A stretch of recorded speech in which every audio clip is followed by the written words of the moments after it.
ვინც თვალყურს ადევნებთ სოფლიოში მიმდინარე პოლიტიკურ მოვლენებს, ალბათ შეგიმჩნევიათ, რომ დასავლეთში ნელ-ნელა ძალას იკრებს მემარჯვენე კონსერვატიული პარტიები თუ პოლიტიკოსები, ხოლო მემარცხენე ლიბერალური ძალები ნელ-ნელა სუსტდებიან. მოგეხსენებათ, პოლიტიკა მხოლოდ მცირე რაოდენობის ადამიანებისთვის არის ღირსების, პრინციპებისა და თავგანწირვის სფერო, ხოლო უმეტესობისთვის პოლიტიკა ეს არის თამაში ძალაუფლების მოსაპოვებლად და შესანარჩუნებლად.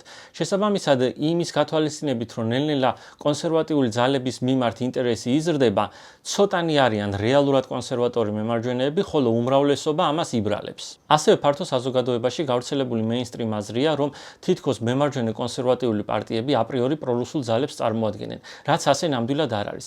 ამ ვიდეოში ჩვენ ვეცდებით განვიხილოთ ეს საკითხი და დავადგინოთ, ვინ არიან რეალურად კონსერვატორები, ვინ ფარისევლობენ, ვინ არიან პრორუსები და ვინ არა. ზოგადად უნდა ითქვას, რომ თანამედროვე სამყაროში და განსაკუთრებით პოლიტიკაში ძნელია მკვეთრი ზღვარის გავლება, თუ რა არის ლიბერალიზმი და რა კონსერვატორიზმი. ასევე არსებობს საკმაოდ მძლავრი ფრთა მემარჯვენე ლიბერალების, ანუ ლიბერტარიანელების.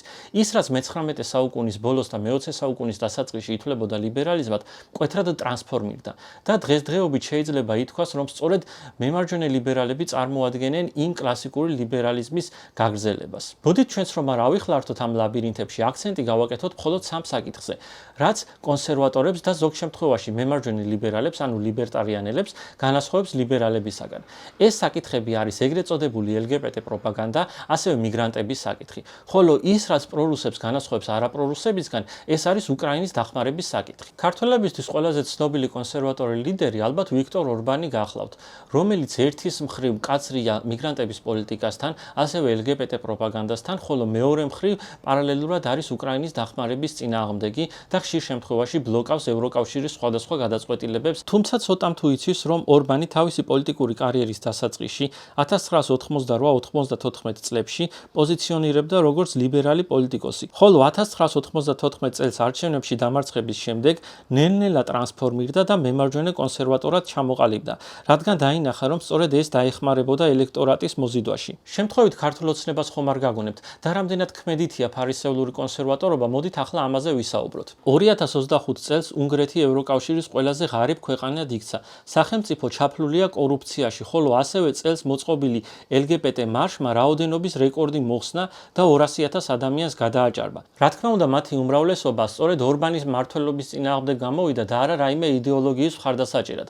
დასკვნა კი თქვენთვის მომინდვია. კიდევ ერთი ცნობილი კონსერვატორული პარტია გახლავთ AfD, ანუ ალტერნატივა გერმანიისთვის, რომლებმაც წლევანდელ არჩევნებში მეორე ადგილი დაიკავეს და მხოლოდ ქრისტიან დემოკრატებს ჩამორჩნენ. მათი პოლიტიკაც მკაცრად ანტიმიგრანტულია, არის ევროსკეპტიკური, ებრძვის LGBT პროპაგანდას და არის მკაცრი წინააღმდეგი უკრაინის სამხედრო დახმარების. მეტიც, მათი ზოგიერთი წევრი რუსეთის მიმართ პირად სიმპათიებსაც არ მალავენ. მაგრამ მათი კონსერვატორიზმი იმდენად ფარისევლურია, რომ რეალურად სასაცილოც კი არის. AfD-ს ლიდერი ვაიდელი არის ქალი, რომელსაც ჰყავს ცოლად შრი-ლანკელი მიგრანტი და ცხოვრობენ შვეიცარიაში. ან ვაიდელი პირადი ცხოვრებით ეწინააღმდეგება ყველა იმ პრინციპს, რომლისთვისაც იბრძვის მისი პარტია. აქაც დასკვნები თქვენთვის მომინდვია. მოკლედ, ფარისეველი და პრორუს კონსერვატორთა რიგები დასავლეთში საკმაოდ ბევრია.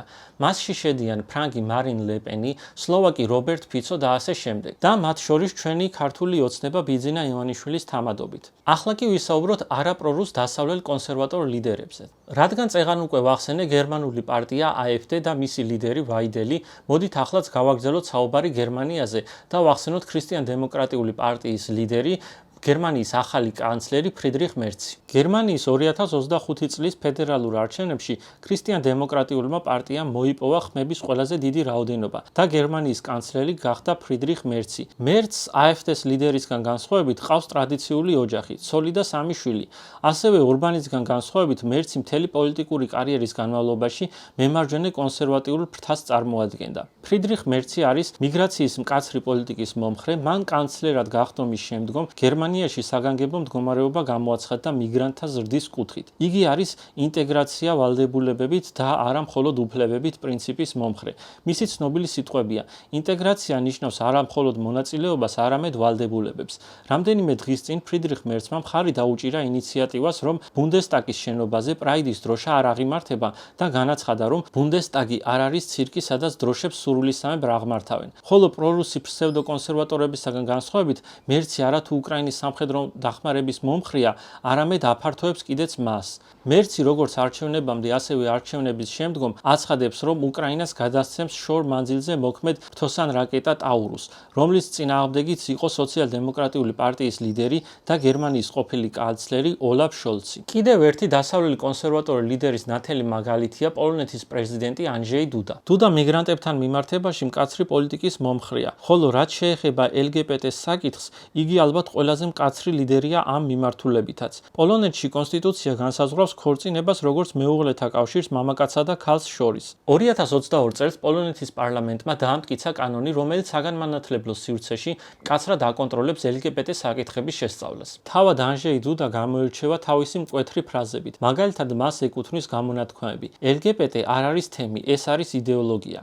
ეს იდეოლოგია უფრო მავნებელია ვიდრე კომუნიზმი. ეს კიდევ უფრო მავნებლურია და მეტ უპატივცემულობას გამოიღებს ვიდრე ტოლერანტობას. უნდა დაუბრუნდეთ სიტყვის თავისუფლებას იდეოლოგიების ტოლერანტობის გარეშე. რაც შეეხება უკრაინის დახმარების საკითხს, შეიძლება ითქვას, რომ მთელი დასავლური შეიარაღება პოლონეთის გავლით მიეწოდება უკრაინას, ხოლო თავად დუდა ყოველთვის მოუწოდებდა დასავლელ ლიდერებს, რომ მეტი დახმარება გაეწიათ უკრაინისთვის, ხოლო პოლონეთის არმია ბოლო წლების განმავლობაში ყველაზე დიდ ზრდას განიცდის ევროპის ქვეყნებს შორის, სწორედ რუსეთიდან მომდინარე საფრთხის გამო. ოდნავ განსხვავებულია ამერიკის პრეზიდენტის დონალდ ტრამპის საკითხი. მართალია იგი დღეს ითვლება კონსერვატორ ლიდერად, თუმცა თუ მის წარსულს გადავავლებთ თვალს, იგი იყო ლიბერალი და ასევე დემოკრატიული პარტიის მომხრე, ხოლო მისი ტრანსფორმაცია დაიწყო 2010 წლიდან. რაც შეეხება დღევანდელ პოზიციებს, იგი მკაცრი მეთოდების მომხრეა მიგრანტებთან მიმართებაში. LGBT საკითხში მისი მიდგომები დიფერენცირებულია. იგი მკაცრ მიდგომას ინარჩუნებს ტრანსგენდერთა მიმართ,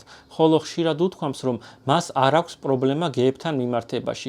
უკრაინის საკითხს რაც შეეხება, თავიდან საკმაოდ ხისტი პოზიციით გამოირჩეოდა და ცდილობდა ომის დასრულებას ნებისმიერ ფასად. ხოლო ამ ვიდეოს ჩაწერის წინა დღეს ტრამპმა ღიად განაცხადა, რომ პუტინს არ სურს ომის შეჩერება და ამიტომ იგი გააძლიერებს უკრაინის სამხედრო მხარდაჭერას. შეგვიძლია კიდევ ვისაუბროთ დასავლელ პოლიტიკოსებსა თუ პარტიებზე, თუმცა ის რაც ვისაუბრებთ, ვფიქრობ საკმარისია ზოგადი მონახაზისთვის. თუ მოგეწონათ ვიდეო, დაალაიქეთ და გამოიწერეთ აგორა. ასევე თუ გსურთ ფინანსურად დაეხმაროთ ჩვენ YouTube არხს განვითარებაში, ვიდეოს აღწერაში იქნება ბანკის რეკვიზიტები. ნახვამდის. A man is a man and a woman is a woman. That's just common sense.